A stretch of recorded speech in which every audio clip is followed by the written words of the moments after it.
I was walking back from the attorney's office in high spirits, the kind of spirits I hadn't felt in years, perhaps since my youth, when life still held soft promises instead of hard truths. The sun above me glowed like a molten coin, washing the sidewalks with heat that shimmered like liquid glass. But somehow, the warmth didn't bother me. I felt strangely weightless, lifted by a mix of relief, joy, and disbelief. In my hand was a velvet burgundy pouch, soft as memory, containing 2 antique silver spoons with delicate enamel handles. I held onto them the way one clings to hope. They were meant for the grandchild I believed was coming, the child I already loved deeply, despite never having seen a sonogram or a photo. I imagined tiny fingers, a soft coo, a warm little body nestled in my arms. I imagined holidays, birthdays, laughter. I imagined my son, Kellen, finally happy. For a woman of 64, dreams can be fragile things, but that day, they felt solid. The attorney's office still lingered in my mind, the heavy wood-paneled walls, the scent of old paper and polished furniture, and Mr. Augustus Sterling reading out my late brother's will with a voice that carried dignity and sorrow. My brother, the only person who ever understood me without words, had left everything to me. 2 condos downtown, a winter cabin in the Poconos. Savings, investments, bonds. A lifetime of careful work, given to me with the trust only a sibling can offer. When I stepped out of that office, I felt young again. I felt chosen, important, seen. Walking down our street, the scent of honeysuckle drifted in from the neighbor's yard, sweet but almost overwhelming in the afternoon heat. The asphalt under my shoes felt tacky, almost soft from the sun. But I floated over it, my mind too full of plans, renovations, nursery colors, future holidays, quiet evenings in that lake house my brother loved. Our home, a Victorian-era row house with creaky floors and charming imperfections, came into view. That house had been my entire life after my husband's passing, my fortress, my burden, my comfort. Today, it felt like a place where I could finally build something new. I walked up the steps, eager to tell my son and daughter-in-law the good news. My heart sped up with excitement. I imagined their faces lighting up, imagined hugs, imagined gratitude. I imagined family, but as I approached the window, open wide to let the heat escape, I heard something I didn't recognize at first. Laughter, but not joyful laughter, not innocent, soft, or familial. It was sharp, mocking, a laughter with an edge. My steps slowed. Inside, I saw Verisha, my daughter-in-law, unstrapping what looked like a support belt. But then, to my horror, she peeled off a rounded, flesh-colored dome, foam, straps, buckles, the pregnancy belly she had been wearing for months. The belly I had prayed over. The belly I had bought gifts for. The belly that symbolized my future. She stretched, her real stomach perfectly flat. And then I heard her voice, careless, cruel, dripping with arrogance. "She's so naive," she said, tossing the fake belly aside. "She'll sign the house over to us for the sake of a grandson who doesn't exist." A grandson who didn't exist. The world inside me shifted. Something cracked. Something ancient and maternal and deeply wounded. My son laughed. My own flesh and blood laughed. "Hang in there, he said. "Mom's already on the hook. Another week and she'll sign the deed." My hand, gripping the velvet pouch, trembled, not with weakness, but with realization. They never loved me. They loved what they wanted from me. They loved the house, the inheritance they hoped for. The version of me they thought was stupid, blind, vulnerable. My dreams, for a moment, fell apart like ashes blown from a fire. But I didn't cry. I didn't gasp. I didn't stumble. Instead, something stronger rose inside me, a cold, clear awareness. A clarity I hadn't felt since I was young. A part of me I thought had died long ago awakened, sharp as a blade. I stepped back from the window, set my shoulders, and walked away without a sound.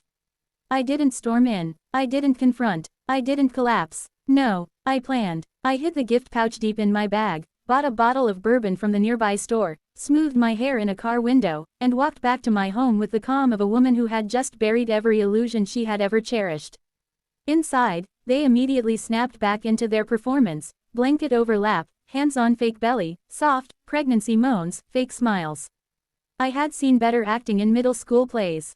I placed the bourbon on the table. I sat down. I smiled. Then I told them about the inheritance. My brother's vast fortune. The condos. The cabin. The money. Their eyes lit up instantly, like wolves scenting raw meat. But then, very softly, I added the condition. I only inherit everything when my biological male grandson is born. With a hospital certificate, and a mandatory DNA test. Silence. Real silence. Their faces drained of hope. And I knew, for the first time in my life, I had power. They could not confess now, not when millions were at stake. They were trapped in their own lie, and they knew it. For 2 weeks, I drowned them in kindness so thick it suffocated them. Homemade broths, foot soaks, vitamins, weekly check-ins, temperature logs, gentle reminders, the kind of suffocating love only a manipulative liar would fear. And then came the sewing test, my grandmother's old trick. Pins, measurements, a soft tap to the fake belly. The panic in Varish's eyes. I watched her crumble slowly. Then I called. The doctor, Augustus, my brother's friend, playing the role of a strict geneticist. He simply held up one printed medical record. A hysterectomy. 5 years ago. She could never have been pregnant. Their little world collapsed in front of me. My quiet revenge had only begun. The hysterectomy report hit them like a silent explosion. For a moment, no one moved. Not a breath, not a blink. Just stillness, the kind that falls right before a storm destroys everything in its path. Augustus, playing his role flawlessly, adjusted his glasses, cleared his throat, and spoke with the cold precision of a surgeon. This woman has not had a uterus for 5 years. She cannot, under any circumstances, be pregnant. His tone was professional, emotionless, sharp. It cut deeper than any accusation ever could. Varish's face went sheet white. Kellen's jaw dropped open, his mind racing, calculating, panicking.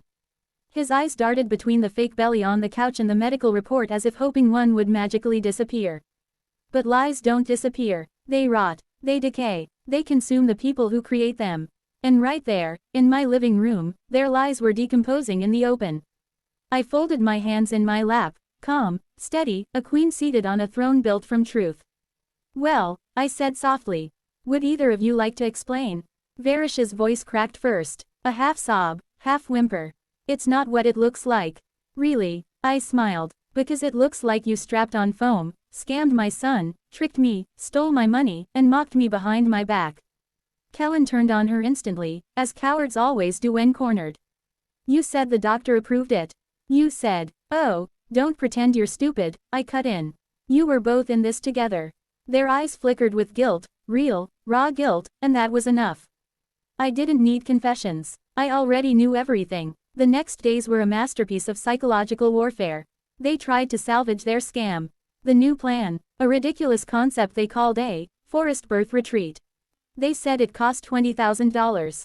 Supposedly a natural healing sanctuary, where they'd go for the final month of pregnancy. Translation: give us money so we can disappear and come back with a fake tragedy. Asterisk. I pretended to hesitate, pretended to worry, pretended to care. Then I wrote them a check. A check payable to State Psychiatric Hospital. They stared at it like it was a live snake. Why would you make it out to a mental institution? Because anyone who fakes a pregnancy for money needs professional help. They had no comeback, but their desperation wasn't done. Later that week, I laid out an old photo I found, taken 10 years earlier. A younger Varisha, round-bellied, holding a toddler, and standing beside a man who was definitely not my son. Her face drained of blood. You kept this, she whispered. No, I said. Kellen kept it. He hid it from me. But liars always leave loose ends. My son flinched, guilt washing over him so visibly that even he knew the game was up. That's when the mask truly fell off. Kellen snapped. Just give us the house. He shouted, slamming his hand on the table. I lifted an eyebrow, unbothered. And what will you buy it with? Lies. Fake babies. He stormed into his room, grabbed his watch, laptop, camera, everything he owned, and sold it all. Every piece of dignity he had left, he traded for a stack of cash. He came back the next day, shoulders slumped, eyes hollow, holding an envelope. Here, he muttered, take it, now give us the deed. I opened the envelope gently. Inside was their life, money earned from pawn shops, street dealers, quick sales. The smell of desperation clung to every bill. But this was my stage. Very calmly, I swapped his real cash with movie prop money, thick, crisp, lifeless bills used in films. They didn't notice. Then, in front of both of them, I tossed the fake stack into the fireplace. It burst into bright flames. Instantly, Kellen screamed as if his soul was burning with it. That was everything I had. No, I said softly. That was nothing. Just like your respect for me. He realized it too late. Rage exploded in the room. Verisha grabbed her fake belly, shoved it into a bag, screamed, cried, cursed. She hurled things at the wall, knocked over a lamp, pulled open drawers, searching for anything valuable. She was desperate, a cornered fox, snapping at anyone who came near. Then came the cherry on top. She called the police. Hello, I'm pregnant. My mother-in-law is threatening me.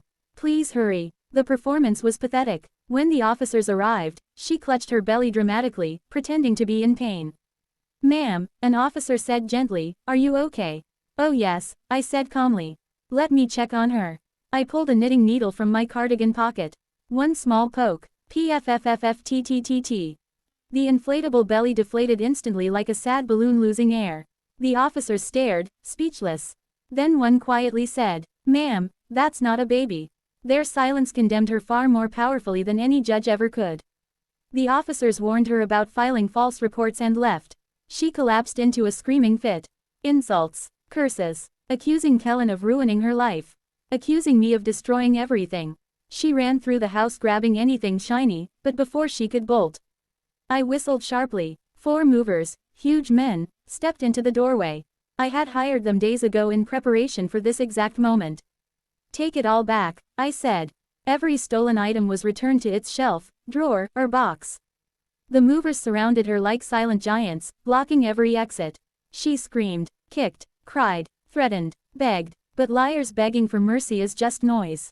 Finally, they dragged her and my son to the door. For a split second, Kellen turned back, broken, trembling. Mom, please, help us. We have nowhere to go. I gently handed him his small suitcase. Goodbye, Kellen, and I closed the door. Not angrily, not dramatically, just firmly, the way you close a door on a chapter that no longer belongs in your life. The silence afterward was the loudest sound I had ever heard. But it was a clean silence. A fresh silence. The silence of freedom. 1 week later, I stood again in the quiet office of Augustus Sterling. He placed the real documents in front of me. My brother's true fortune, millions in assets, condos, a cabin, more money than I had ever imagined. And not a bit of it poisoned by lies. I signed the papers with a steady hand, removed my son from every inheritance, and walked out into a life that finally, belonged to me. When I stepped out of Augustus's office with the signed inheritance papers tucked securely in my purse, I felt something I hadn't felt in decades, a rebirth.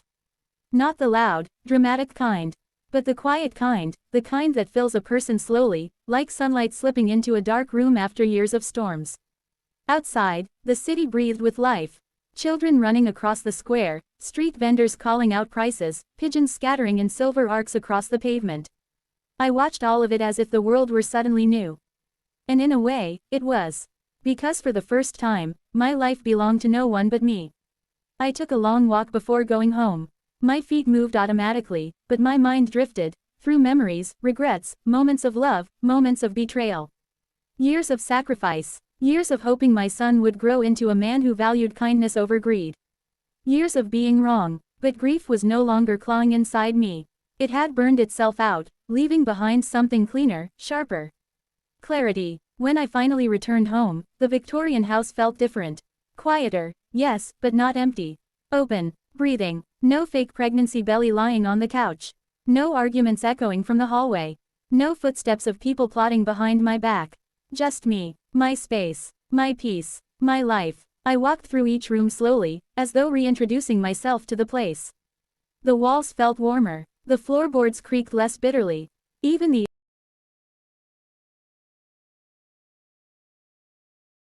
packed a small suitcase and booked a Mediterranean cruise, something I had always dreamed of but never dared to do. My husband used to say we'd take a cruise, one day, but one day never arrived. Life kept delaying joy, responsibilities kept postponing dreams. But now, nothing was stopping me. The next morning, I arrived at the harbor. The massive cruise ship towered over the dock like a floating palace, white, shimmering, majestic. The water around it rippled like sheets of blue silk. I stepped aboard and felt the gentle hum of the engines beneath my feet, a soft vibration that felt almost like a heartbeat.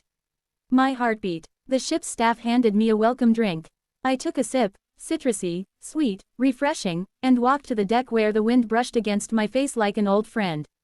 For the first time in so many years, I felt young. The days aboard the cruise passed like golden hours tangling into each other. I watched sunsets melt into oceans. I listened to the quiet lap of waves against the hull at night. I ate meals I didn't have to cook, laughed at jokes that weren't forced, and slept deeply without the dread of waking to manipulation or lies. The peace was so complete, it almost frightened me. One evening, wrapped in a soft shawl, I stood alone on the balcony of my suite as the sun dipped into the water. Colors exploded across the horizon, pinks, oranges, golds, painting the world in light. I whispered to myself, this is what freedom feels like.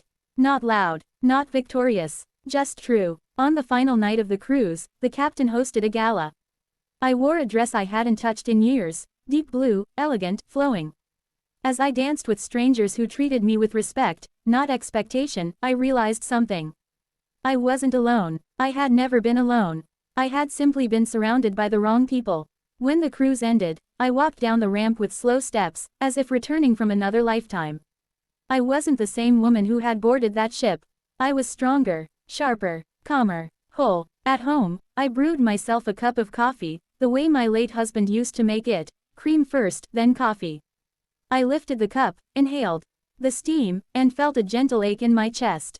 A good ache. A reminder of a man who had loved me quietly, honestly, without condition. I sat by the window watching the early morning light spill across my living room floor. The city outside woke slowly, cars humming, birds calling, life unfolding. Then my phone buzzed. A message from an unknown number. Just 2 words. Mom, sorry. My hand froze on the cup.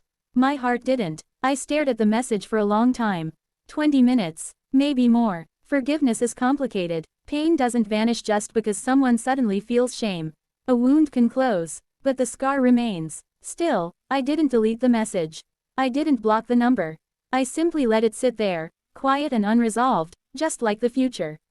I walked to the balcony, opened the doors, and let the cold air wash over me. Buildings glimmered in the rising sun. The world seemed to whisper, "You survived." And not just survived, I rebuilt myself. Piece by piece, breath by breath. My name is Alia Hideawar. A woman who once believed her life had ended, only to learn that life can begin again at any age. And this time, this life, belongs only to me.